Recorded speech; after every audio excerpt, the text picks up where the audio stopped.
I am proud to highlight India's crucial role in driving innovation in the aerospace and defense sector. Karnataka contributes to 65% of India's aerospace-related exports and caters to 70% supplier base for India's aerospace and defense industry. Supported by robust infrastructure, skilled talent, and global partnerships, Karnataka is shaping the future of India's aerospace aspirations. Invest Karnataka 2025 will further solidify our state's position as a preferred investor destination for aerospace and defense companies.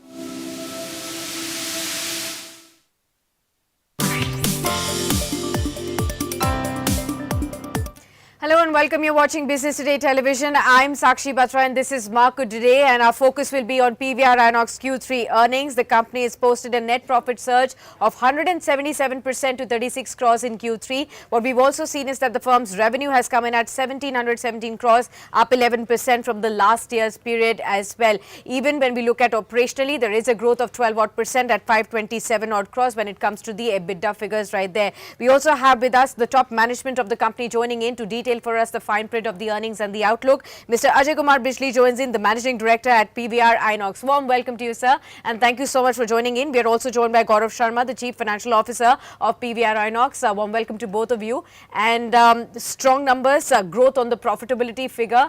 Mr. Bijli, let's start off with you. Let's understand first up, if it has met your expectations, could you have done better in this quarter, and what have been the key contributing factors for Q3, sir? Well, obviously, we always want to do better than what we have done. But Pushpa was a great contributor. Yes. Hollywood movies coming back were a great contributor. And even though October was a bit subdued, and also we did not have very many Hindi movies this quarter as compared to last year, same quarter. And yet we were able to get these kind of results. So there's more headroom for more improvement, which could have happened if more movies would have come. Yeah. But Pushpa completely is like the highest grossing movie of all time. Yes. Pushpa, so that contributed a big way. Absolutely. So, are you looking at a better lineup then, sir, in Q4? Since you said that, more movies, if they would have released, we would have absolutely done better. Then in Q4, do things look better in terms of pipeline? Well, you see, in February, we've got Chhawa coming. That's looking very big. Captain America is coming, and all these movies have always connected very well. Salman's movie is coming at the end of March, and there are a couple of regional movies. There's a Ajit Kumar Tamil movie which is coming, and there's a Thandel, which is a Telugu movie which is coming. So I think it's a good lineup for the fourth quarter. Fourth quarter is always subdued compared to all other quarters, but yet the lineup is looking strong. All right, got that. Let's also get Mr. Sharma right there to understand a little more fine print. Sir, do tell us when it comes to the breakup, especially the exhibition contribution versus the F&B versus the advertising. How are things shaping up? How did they pan out in this quarter, and what is the outlook? Yeah, I think we have seen a very strong growth across all revenue line items. Our box office ticket sale revenue has grown by 6%. In fact, on advertisement side, we have seen the highest quarterly revenue of 148 crores post-pandemic. This has been the highest post-pandemic. It's been almost like a 6% growth. F&B, in fact, has grown at almost 9% on the back of very strong F&B spending per head in last quarter. So, yeah, I think all the line items have done very well. Our movie distribution business, which is done by PVR Inox Pictures, our subsidiary company, has seen almost 2.5 times growth in revenues on the back of Singham 3, where we were the distributors. So I think quarter 3 overall has been the best quarter this fiscal. Okay, got that. Mr. Bijli, coming to you. Earlier you have mentioned in your interviews as well as how your outlook is and your priority is to get back to the pre-COVID levels when it comes to operating margins. How far are we at? How close are we to reduce that gap right now, sir? And when do you see that happening now? Well, we've reduced our costs dramatically. And we've aligned all our costs after the merger, also got a lot of synergies there. But at the same time, this year was not a very good year for content. Hollywood strike was still on. The impact of the Hollywood strike was there. None of the big movies. There was, if you look at the previous year, we had about 4 movies that crossed 500 crores. You know, you had Animal, two Shah Rukh movies were there. Gadar 2 was there. Yes. This time we did not have a single movie from a big star, and Okay. therefore the margins are where they are. But next year, there's a Amir Khan movie, there's a Hrithik movie, War 2, there is Ranveer's movie, Shah Rukh possibly could come out with King. So a lot of big movies are coming next year. And I think that's the time we will really get the benefit of the cost reduction that we have done, and the cross realignment that we have done, and the benefit of the merger and the synergies. And that's the time and Hollywood is going to be coming back in a big way, Yeah. because Mission Impossible, Avatar 3, Superman is getting rebooted. So lots of films are coming, and that's the time we will, see a improvement in the margins. Sir, what's your expectation of the second generation of these stars coming in also in a big fashion? We are already seeing some trailers come in from Saif Ali Khan's son. You have Sridevi's younger daughter Kushi launching in their movies. Screenings were happening. We were looking at all of these. Then you also have Amir Khan's son coming in. So how are you looking at these second gen coming in, and is that going to be an exciting one as well at the movie business? Absolutely. The more people, more people who are creating content and connect with the consumer, the better it is for us. And we wish them all very well, because ultimately we want more and more people coming in, and they have a great legacies of their parents, and they have a good connect with the consumer. So Sure. if the movies end up doing well, it'll be fantastic. There could be a big draw for the youngsters. Absolutely. Let's understand a little bit more, sir, when it comes to, you're also doing very well when it comes to re-releases, sir. That's a new trend that we are looking at. And of course, regional, you also pointed out a lot of them are also coming in. How is that factor going to be helping you out in the next few quarters? Well, other than the numbers of re-releases, which are very strong, I mean, Ye Jawani Hai Diwani has done exceedingly well, and Tumbar did exceedingly well. A lot of films are coming. Other than the fact that these movies are doing well, better than some of the new releases, what is very heartening to see is that these movies are available for free on streaming platforms. And yet the power of the big screen is so strong and compelling in India that people are coming out of their homes, and instead of watching the movie for free at home, they're still coming to the cinemas, paying the ticket prices, paying for popcorn and Pepsi, and watching it on the big screen. It just goes to show the magic of movies on the big screen. So which is something very, very heartening, which is beyond numbers. Absolutely. Mr. Sharma, I'll come to you then. Tell us on the occupancy rate right now, how has it shaped up in Q3? What's the expectation in the next couple of quarters there? Yeah, I think we did about 25.7% occupancy in quarter three. Overall, so far, I think we are about 24% for the 9-month period. Uh, as last financial year was slightly lean in terms of titles, both in Hollywood and Hindi film industry, that sort of impacted the volume of releases, as a result of which the occupancies were slightly impacted. But the lineup is looking extremely promising, both in this quarter as well as next financial year in Hollywood, as well as from Bollywood as well. And regional obviously continues to do well. So our view is that the occupancies are only going to improve from next financial year onwards. Okay, got that. Mr. Pichli, you did talk about the merger-related synergies and the revenue benefits. If I could understand from you, how much of it have we already extracted? Until how many quarters are we going to see the full benefits really pan through? By when do you think things will be right on track? I'd let Gaurav answer that. Okay, Yeah, I think sure. we've, to a large extent, all the initiatives around integration have already been done. And there is significant synergy sitting in our cost structures today. As the Okay. occupancies improve going forward, we will see exponential impact on the margins. On quarter three at a 25% occupancy, we did almost 15% margin. In pre-COVID days, we used to do 18% margin at 32% occupancy. So the occupancy levels at which we are doing margins now have come down. So yeah, I think that's the benefit of synergies which is there in the business. Okay. Mr. Bijli, you did mention that in the current fiscal year, you've already added 77 new screens, but you also exited some of them which were underperforming, about 67. And, I think currently as the portfolio stands, you are at 1728 screens, if I'm not wrong. What exactly is the future plan in Q4? How many screens are going to add? Which are the key geographies that you're looking at now? And what's the overall outlook? Well, this year we'll again end up adding another 30 odd screens, so Okay. 100 odd number will still be there, and Okay. that's going to be the run rate going forward, 100 to 120 odd screens every year. South is an underpenetrated market for us, although we have a significant presence in South, but Yeah. yet we believe that's somewhere where our focus is going to be, and we're also doing a lot of asset light and FOCO model screens, the way Okay. hospitality industry does it, and that gives us incredible returns, and that's where we are leveraging our brand. We have built, in all humility, a brand equity over the years, and if the hospitality companies can do it, retail companies can do it, why can't cinema companies do it? So I think that's going to be a focus area as well. Regardless of the geography, of course, we'll only go to geographies where there is still an untapped potential to have a PVR or an Inox cinema.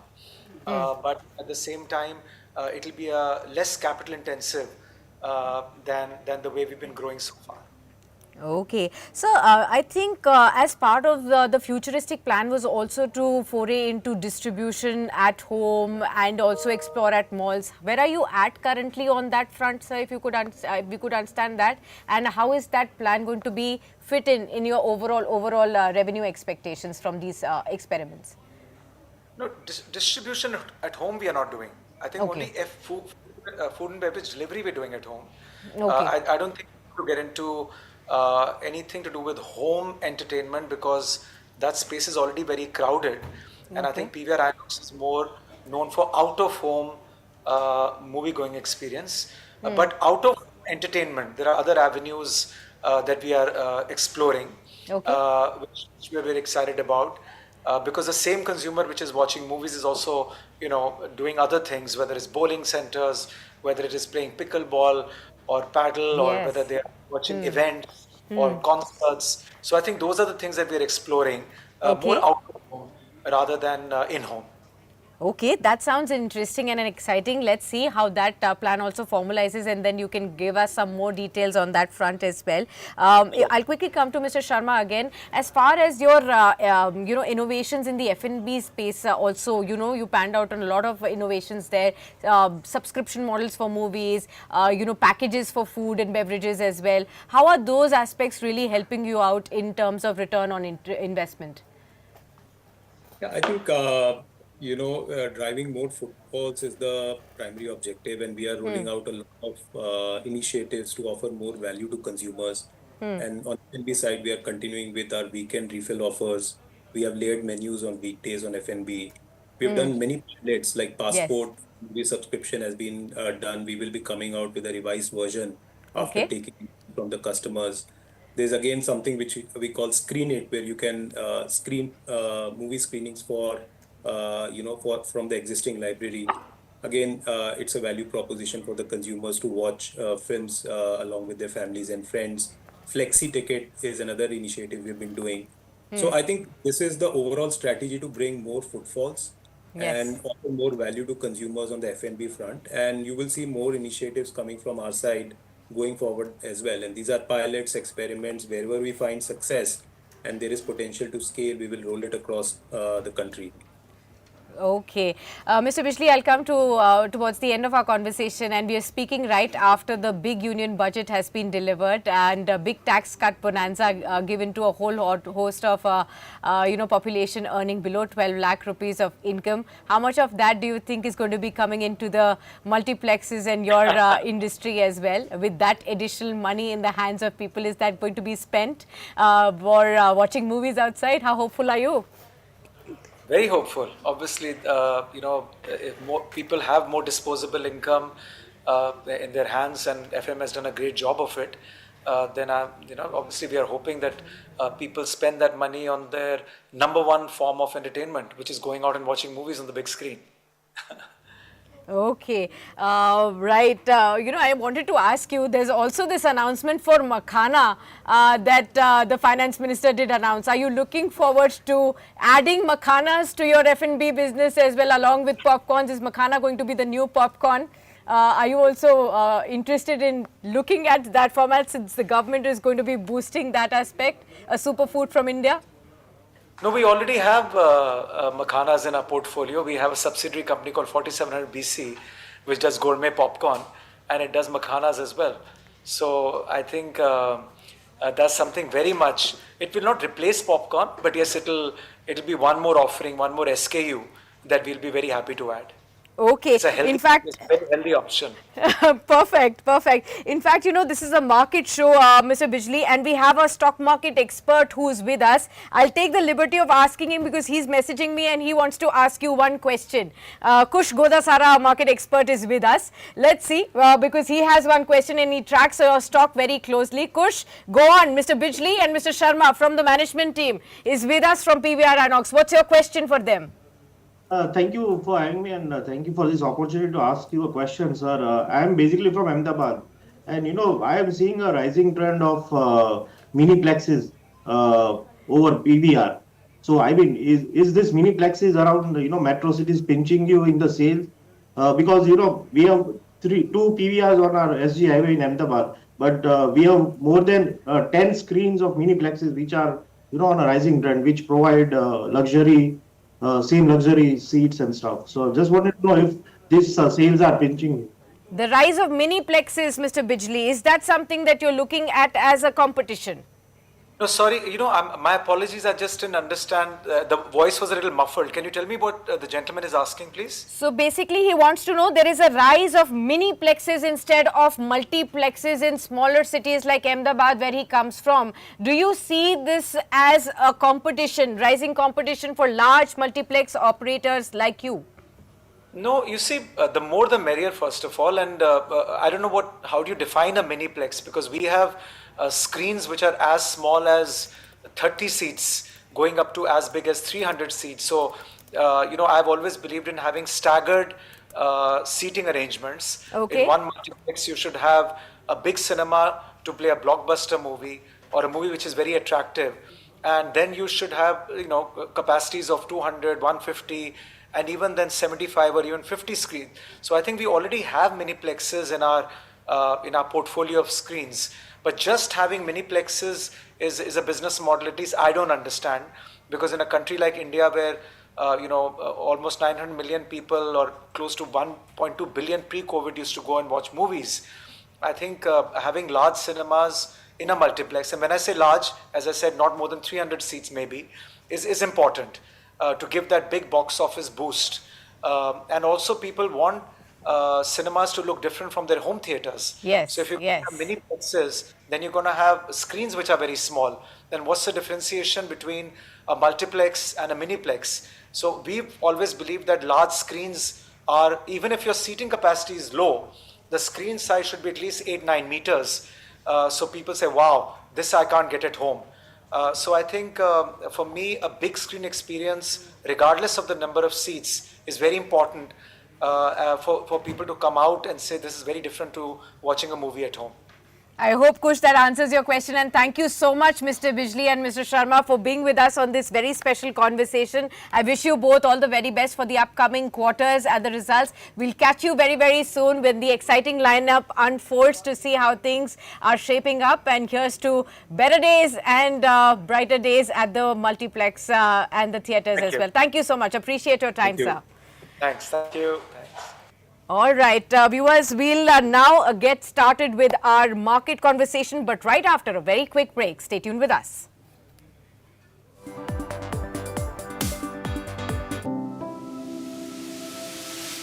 Karnataka is India's ultimate startup destination with over 14,000 registered startups and 45 unicorns. Bangalore, proudly known as the nation's startup capital, ranks third globally in the number of startups, cementing its place as a powerhouse of innovation. The city also has 144 incubators and accelerators and 1,500 plus VC funds.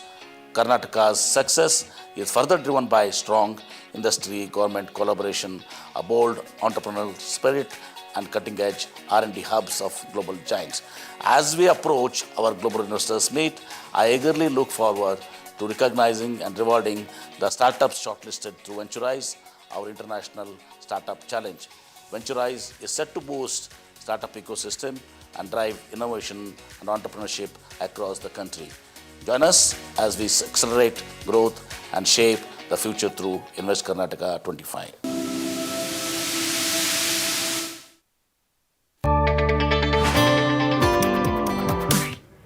Hello and welcome back. You're watching Market Today. I'm Sakshi Batra. Last 15 minutes to go before the markets shut shop. We've slipped below the 23,600 mark now. Remember, we are 100 points lower. The markets have been dwindling lower right from the word go today, and it's been choppy and also drifting lower as far as the market trends are concerned. What's pushing down? It's the realty space that's giving up some of their gains. Nervousness right ahead of the RBI's monetary policy. Tomorrow there could be a big, expectation as far as the rate cut is concerned. 25 basis points is what the consensus estimate is from some of those economists and market analysts expecting a rate cut tomorrow. If that happens, that will be a first one in nearly 5 years, and therefore you see all the rate sensitives under pressure today. You see the realty space, the auto space, the FMCG, consumer durables, everything that gets impacted with interest rates also showing us some kind of nervousness in trade today. But what's up? It's the pharma and IT. Again, the defensive play doing their bit in trade, 0.6% higher for the pharma stocks.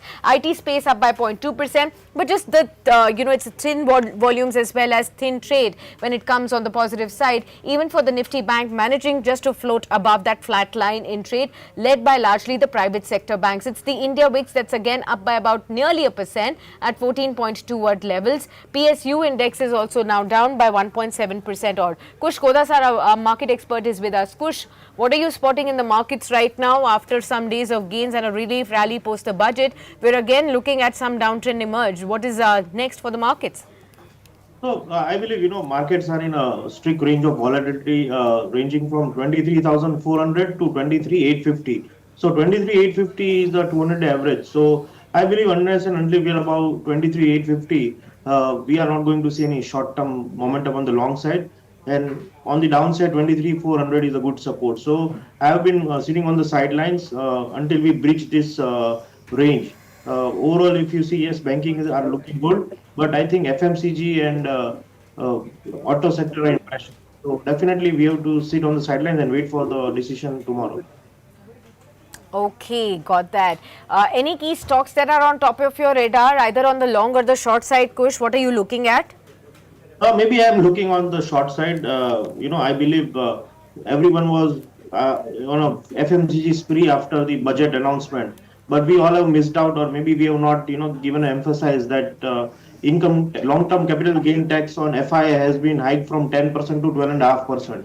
So definitely FI is going to be on a selling spree for this year, and I believe wherever there is more FI holding, stocks are going to have a hit. So I believe, something like Reality already you mentioned, DLF is a counter, which I believe we should short at current levels. I believe still there is more 2 to 5% downside in coming days. Got that. Okay, let's look at some stocks then, Kush. You were listening to PVR management. You also asked them a question. Tell us, how are you looking at the reaction post the results of PVR Inox?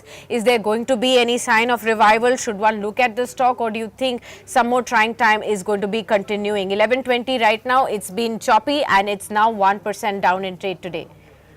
Definitely, as a long-term investor, I'm very much bullish on this space. But, as I mentioned, what I have surveyed, at least in Gujarat, mini plexes are definitely, I'm sure it doesn't give that experience of watching a movie as we get in, say PVR. But the ticket prices are so huge difference. Someone who is very cost effective, are higher or middle class people, they will prefer going to, say, 300 ticket versus 900. So if I compare about Ahmedabad, PVR Luxury is selling tickets at 900 per seat, while same ticket, maybe same seats, but not a good experience, is selling at 300.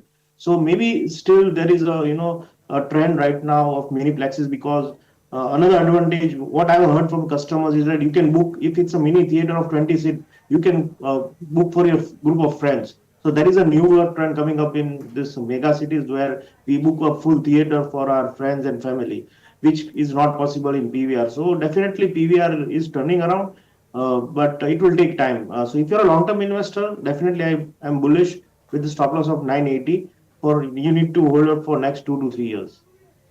Fair point. Okay, the other big number that's come in just a while back is State Bank of India, the largest bank that we have in the country, the largest PSU bank, a leader on the pack right there. Looking at the key highlights, we've actually seen a loan growth of 14% year on year, deposit growth at 10% on a year on year basis. NIB has slightly softened versus last quarter and year. Slippages are definitely slightly off as well, so that's a bit positive. We are also seeing the gross NPA and the net NPA be steady and slightly improved too. But the provisions have come in higher on a year on year basis at 911 odd crore rupees for the provision factor, and the NII is at 41,446 odd crores. Looking at the reaction that SBI showed post the earnings, Kush, how are you reading into the fine line? This is going to be the first reaction space when it comes to the interest rates tomorrow, but post the earnings, anything changes for you in terms of how you approach the stock? Definitely. I think we should approach the stock as sell on rise because on the weekly chart we have resisted exactly at 10 weeks average, and stock is falling like anything in last 15 minutes. And secondly, maybe I don't expect a rate cut tomorrow because yes, before Trump took office, I was of a view that we will see a rate cut, but I think one more pause would be taken before this thing of Trump clears out because we are in a pressure of a tariff on our renewable energy. So maybe I believe tomorrow, if rate cut is not given, SBI would be the most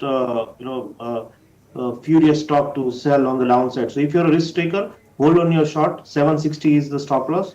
On the downside, we may see 720 levels in a day or two.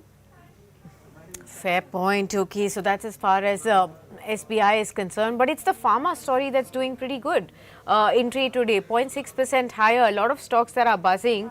You have the hospital space like Metropolis Healthcare. You have frontline pharma counters like Abbott, for instance, that's up and about. Zydus Life Sciences is up and about. How are you looking at the entire pharma pack? What looks good to you, Kush, today?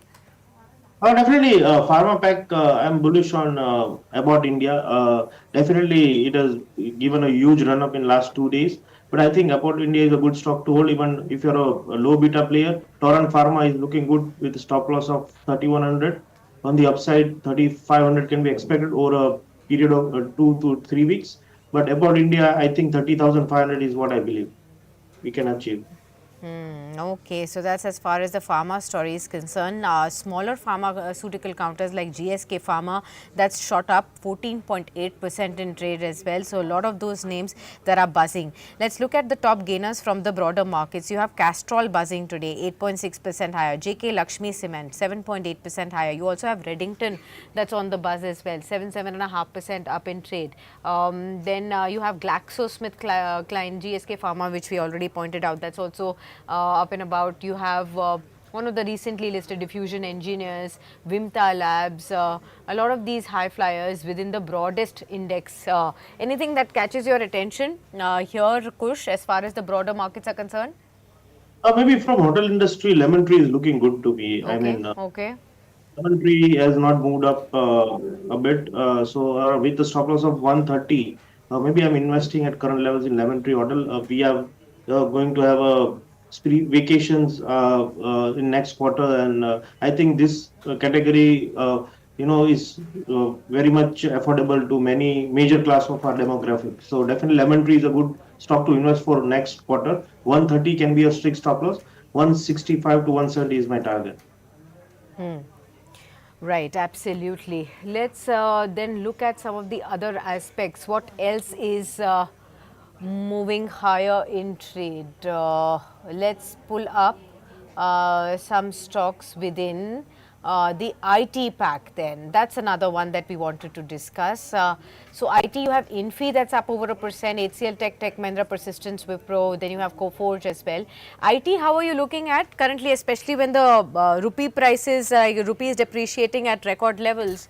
It's now beyond 87.5 odd levels. How are you looking at that as an important factor to look at the uptick in the IT stocks? Should one look at it as a trading bet? No, no, not definitely, because currency thing is already discounted, I believe now. What we have to look at it is a broader something like DeepSeek, what it can do to existing IT firms. So if we see Nasdaq in some pressure, so IT stock maybe we won't see a good fall. Maybe currency effect will just nullify it, but I don't think we are going to see a good run up also. So IT stocks are no trade zone for at least a couple of weeks. Fair point. Okay. Let's again look at some of the other aspects then. Okay, oil and gas was buzzing yesterday. Today you have only BPCL that's carrying on the move from yesterday. But how are you looking at this space? Does it look interesting at all? Definitely, for investment point of view, they are at a good level. So I something which I am expecting to accumulate at current levels. Not for a trading perspective, but yes, definitely for IOC at current level, you may see 30 to 40% upside in next 2 years. So 105 is a good support zone. So with the stop loss of 105, targets are around 200 for next 2 years. So definitely a good buy at current levels. They also pay out good dividends. So interesting stock at current level. Okay. Let's actually look at some of the other pockets then. What's looking good? Auto ancillaries, in fact, are looking good today. Sundaram Clayton, you have Sona BLW, you have Tirupati Forgings, then you have Automotive Axles. Some of these, rarely discussed names, they are actually doing very well. Anything within the auto ancillary pack that is coming afresh onto your radar, Kush? Yes, I think in auto ancillary, one stock which I have just initiated for my long-term plans is Lumax Auto. I think Lumax Auto Tech Industries also ancillary. They provide bulbs to many industries. So it's at 200-day average. Fundamentally looks good. So technically, Technofunda call 525 can be a stop loss. Target on the upside is 680 in next 1 year. Fair point. Let's again see what else can we pick up to discuss at this point in time. Private banks, we discussed SBI, but let's also look at if there is any interesting private sector bank to look at. Axis, IDFC First Bank, HDFC IndusInd, half odd percent to almost a percent kind of gains being seen. Anything that catches your attention? All are at breakout levels. So all are clients are waiting for announcement tomorrow. So Yeah.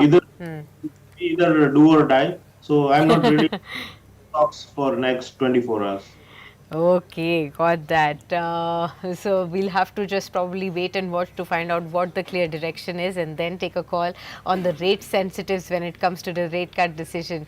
Okay, let's try and pull up something interesting then. Okay, let's pull up Zomato and Swiggy. That's the one that we will pull up in trade. Today, there is a decline. Swiggy posted disappointing set of numbers and that has really led to sharp losses on the stock today.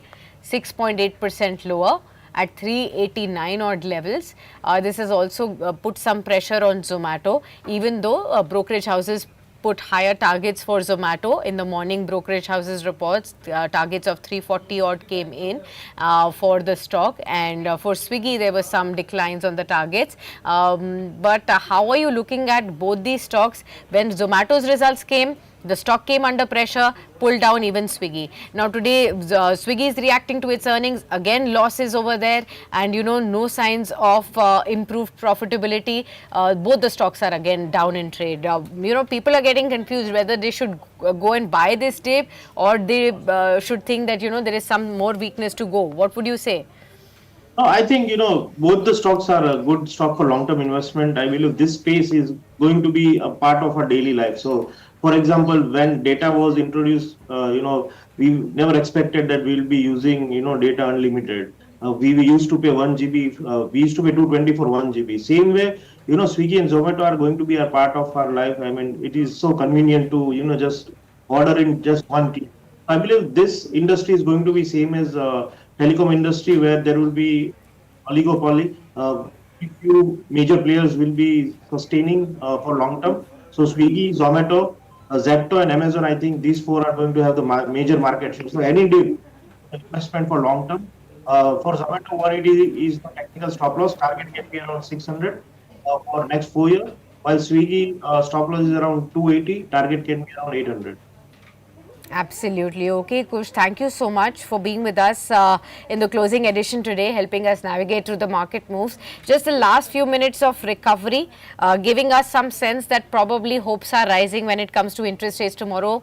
10 a.m. is when we will get to know whether the rate cut hope that the market has been delivered or not.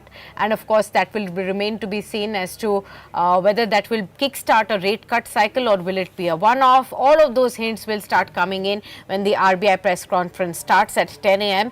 You stay glued on Business Today television. Of course, through the day tomorrow, we will be covering markets and RBI policy as well for you.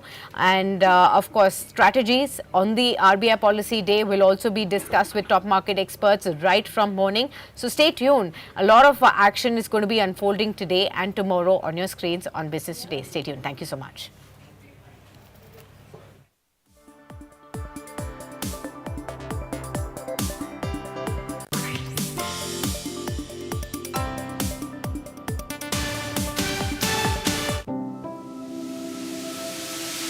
Karnataka is the fourth largest automobile producing state in India, contributing 8.5% to the nation's vehicle production. The state also has the highest number of EV charging stations, boasting an impressive 5,765 public stations. We were the first to introduce an EV policy in 2017 and will soon unveil a clean mobility policy at our upcoming Global Investors Meet. Backed by our progressive policies, world-class infrastructure, and a skilled workforce, Karnataka is paving the way for growth in both traditional and EV sectors. Join us at Invest Karnataka 2025 and be a driving force in the future of automotive and EV innovation.